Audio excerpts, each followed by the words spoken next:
Dear students, আমি BM sir বলছি। দেখো, তোমরা যারা 2025 সালের কলকাতা বিশ্ববিদ্যালয়ের রাষ্ট্রবিজ্ঞানের মাইনরের পরীক্ষায় বসতে চলেছ, অর্থাৎ যাদের কোনো বিষয়ে অনার্স পেপার আছে আবার মাইনর হিসেবে রাষ্ট্রবিজ্ঞান আছে, সেই পরীক্ষায় বসতে চলেছ, তাদের জন্য আমি আজ একেবারে একটা লাস্ট মিনিট সাজেশান নিয়ে চলে এসেছি। এগুলোর থেকে কিন্তু একেবারে শিওর কমন পাবে। তোমাদের এই কোশ্চেনের প্যাটার্ন বা নাম্বার ডিভিশন সম্পর্কে এক দুটো কথা বলে নিই। তোমাদের দুটো মডিউল থাকবে, first module and second module. এই দুটো মডিউল থেকে 15 নম্বরের দুটো করে কোশ্চেন, তার মানে মোট 4টে 15 নম্বরের বড় কোশ্চেন করতে হবে। আর দুটো মডিউল মিলিয়ে 5 নম্বরের তোমাদের 3টে কোশ্চেন করতে হবে। তার মানে বড় কোশ্চেনের জন্য 15 × 4 = 60 মার্কস, আর ছোটো কোশ্চেনের জন্য 3 × 5 মানে 15। এই হচ্ছে তোমাদের নাম্বার ডিভিশন। তো এসো আমি প্রথমে 5 নম্বর মার্ক বিশিষ্ট প্রশ্নের সাজেশানগুলো বলে নিই। দেখো, তো তোমাদের প্রথমেই বলে নিই যে এই ক্ষমতা কর্তৃত্ব যে চ্যাপ্টার, এখান থেকে 15 নম্বরের বড় প্রশ্ন আগেরবারে এসে গেছে। সুতরাং এবছর ওটা কিন্তু খুব বেশি বড় প্রশ্নের জন্য ইম্পর্টেন্ট নেই, কিন্তু ছোট প্রশ্নের জন্য খুব ইম্পর্টেন্ট। এখান থেকে যে ছোট প্রশ্ন হতে পারে, ক্ষমতা ও কর্তৃত্ব কাকে বলে, এটা নিয়ে একটা ছোট প্রশ্ন হতে পারে। 2 নম্বর, ক্ষমতা ও কর্তৃত্বের মধ্যে সম্পর্ক আলোচনা করো, এটি ভেরি ইম্পর্টেন্ট। 3 নম্বর প্রশ্ন, জাতির ধারণাটি ব্যাখ্যা করো, এটিও কম গুরুত্বপূর্ণ নয়, কিন্তু এটাও গুরুত্বপূর্ণ। পরের প্রশ্ন, সার্বভৌমিকতা সম্পর্কে একত্ববাদ বা অস্টিনের মতবাদ আলোচনা করো, এটাও কিন্তু গুরুত্বপূর্ণ। পরেরটা, সাম্য কাকে বলে, স্বাধীনতা কাকে বলে, এটা কিন্তু একটা প্রশ্ন হতে পারে তোমাদের। পরের প্রশ্ন, স্বাধীনতার রক্ষা কবচগুলি ব্যাখ্যা করো। পরের প্রশ্ন, অংশগ্রহণমূলক গণতন্ত্র আলোচনা করো। পরের প্রশ্ন, প্রতিরোধের অধিকার আলোচনা করো। নেক্সট কোশ্চেন, নাগরিকতা অর্জনের উপায়গুলি আলোচনা করো। পরের প্রশ্ন, ন্যায় বিচার সম্পর্কে রলসের তত্ত্বটি আলোচনা করো।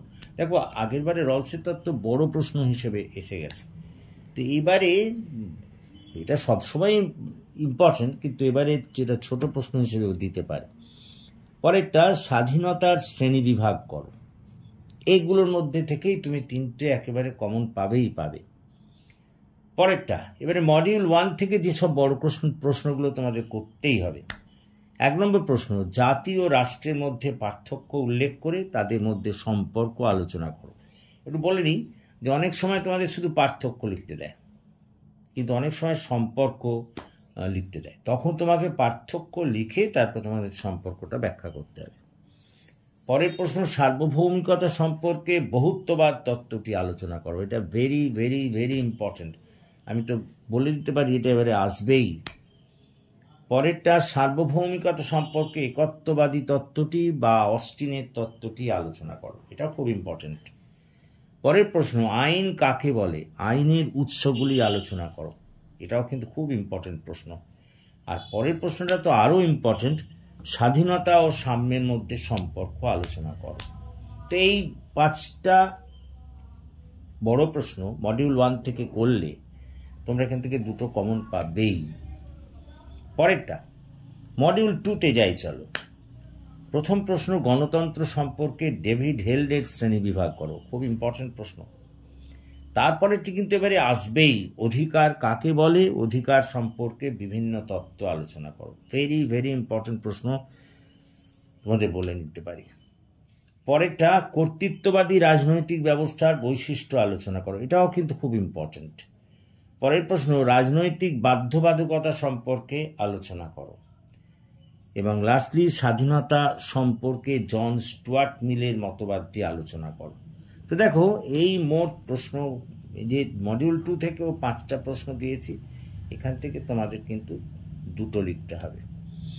তো দেখো, আমি যে প্রশ্নগুলো করলাম, যে সাজেশানে দিলাম, সেগুলো কিন্তু খুব ইম্পর্ট্যান্ট।